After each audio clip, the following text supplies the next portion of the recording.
Go to Canberra now. Joining us live is the leader of the Nationals Party in the Senate. It's Bridget McKenzie. Bridget, thanks for your time this morning. Congratulations, first of all, on the appointment. Who'd you vote for? Thanks, Pete. Well, Peter, we had one of our typical National Party moments yesterday, a party of 100 years old, where democracy was on full display. So I respect the sanctity of my party room, and so I'll leave my vote and other votes and commentary about the vote to others. We did secure a leadership change and obviously a deputy leader, and I had been elected as National Senate leader earlier in the day at our National Party Senate meeting, where we welcomed obviously Senator Jacinta Price to our room, and looking forward to Ross Cadell from New South Wales joining us as well. OK, there is a list that was circulating that contained 13 names for those who voted for Mr Littleproud. Your name was not on that. Are there any hard feelings? Oh, look, Pete, I think when any political party or organisation transitions to different leadership, we've got to make sure that that's a smooth transition. And I think one of the things that came out of the room yesterday was our desire as a whole, as a party room, to be united. We are now in opposition, and the National Party are going to be critical to holding Labor to account on behalf of the 8 million people that have sent us all to Canberra, being regional Australia. So we don't have time for internal divisions. We've got to get on with the business of holding this new government to account, because if what we saw through the election campaign is anything to go by, this guy doesn't care what happens outside capital cities. And we've seen it on a range of policy fronts. So we've got a lot of work to do, and we're up for the challenge. How disappointed are you, though, that Barnaby Joyce is no longer the leader? Oh, look, Barnaby has served our party and regional Australia and our nation with distinction his entire career. He's been a fierce advocate on behalf of the regions, our people and our industry. So the room has made a decision. We respect the decision of the room, and all of our job, including Barnaby's, is to get on with taking the fight up to Labor on behalf of regional Australians, some of the poorest people in our country. Do you think this is the end of Barnaby Joyce's leadership ambitions? Oh, look, that's a question for Barnaby. What we're all focused on is getting on with taking the fight up to Labor. And, you know, if I know Barnaby, he'll be up for that challenge as well. He wants to see us return to government because he knows that's the best thing for our nation and for the people we represent in rural and regional Australia. Which portfolio have you got your hand up for? Pete, all the tough questions this morning. Look, I'll be willing to serve wherever the leadership obviously decides to use my talents. You know, I'm excited to be part of the leadership team and continuing in that role. I lead a dynamic, fierce set of champions in the Senate team, and the Senate, I think, is going to be critical in opposition to holding Labor to account. So we've got some fierce advocates. I'm their leader. We've got to also look at some of the lessons out of the election, being obviously the softer votes around women and young people, and really seek to engage better with those cohorts so the Nationals are seen as a party that fulfils their aspirations as well. OK, you would have seen the news that was confirmed overnight. Labor's hit the magic number of 76 seats, likely to get 77 with Gilmore. How much more difficult does that make your task? Well, opposition is always tough, and being in government is an absolute privilege. So if what we saw, as I said, through the election campaign is anything to go by, we have to hold these guys to account, and that starts, as Dutton said yesterday. And so we're going to be taking the fight up to them each and every day on behalf of the people that have sent us here.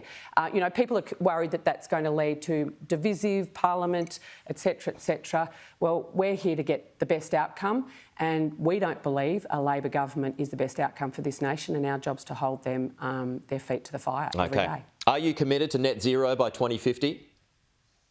Yes, Pete. The whole party room is. It's the National Party's position. We took a considered view last October and landed on net zero by 2050, but with very strict caveats that the Productivity Commission would review the impact of any emission target on regional communities and industries and local jobs, and in addition to making sure we had funds to support communities who are going to be impacted to seize the opportunities that a low emissions future would bring, but also overcome some of those challenges. So we had that tough discussion internally. We reached a position, we're united in that, and, you know, we're not budging. Will you support Labor's 43% reduction by 2030?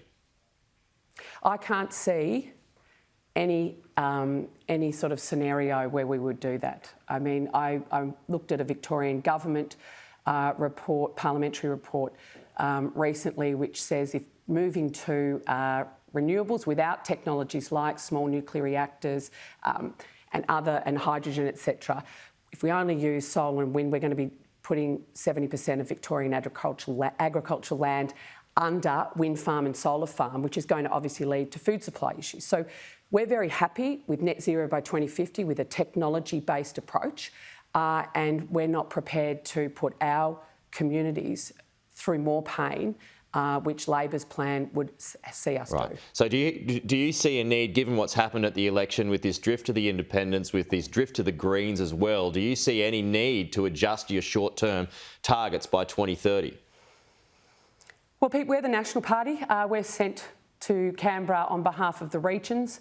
We had a successful election campaign. Our communities backed our local MPs. Were able to also transition 20% of our party room as well, which is often difficult in these regional seats, often against independents. So we had an election result that showed that the work that our local MPs had done on the ground over time, backing their communities in, was rewarded. And that took the position of net zero 2050. Our communities supported that. They didn't support a higher target. Otherwise, they would have voted for different parties. OK. Peter Dutton says he supports a federal ICAC. Do you? Absolutely. It's a great tragedy. We couldn't actually legislate ours last parliament. So I stand with Dutton there, as every coalition MP does. We ran on a platform for an independent integrity commission, and so I look forward to that. You had voted against it in the past, though, hadn't you?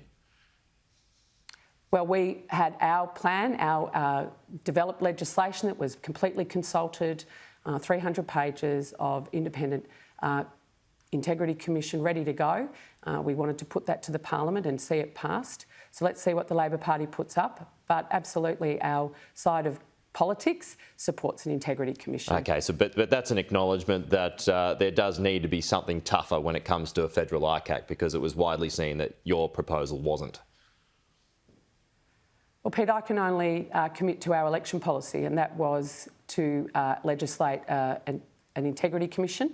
That was the policy that National Party MPs and senators ran on. That was the policy that obviously Liberal Party members and senators ran on, and that hasn't changed. OK, just a final one here. Susan Lee has already said that she wants to ban the live sheep export trade. What are your thoughts on that? Yeah, that's quite unequivocal from me, and I'm sure my whole party. We do not support a ban on live cattle or sheep exports. This is a $1 billion industry. Tens of thousands of Australians work in it, and it supports particularly Queensland NT and WA regional areas. We took a severe review into the industry, the Moss review. That a lot of those recommendations have been implemented by industry, and, you know, I'm really confident that the industry's got it right now. So that can be Susan Lee's view. I'm sure there'd be many members of her political party as well who wouldn't share that view, particularly the members from WA.